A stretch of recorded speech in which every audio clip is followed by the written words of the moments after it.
Mabuhay, mga ka-forward thinkers! Welcome back sa Melvin C.C. Valenzuela Podcast. Ngayong araw, pag-uusapan natin ang isang karaniwang problema sa mga malalaking mall, ang shoplifting.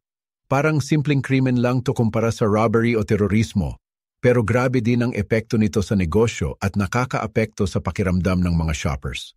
Susuriin natin ang isang totoong shoplifting incident, pag-uusapan natin kung ano ang mga pagkakamali, at aalamin natin ang tamang aksyon at responsibilidad ng bawat miyembro ng security force. Tingnan din natin ang mga importanteng SOPs at security policies, pati na rin ang mga corrective at preventive measures. Kwentuhan ko muna kayo.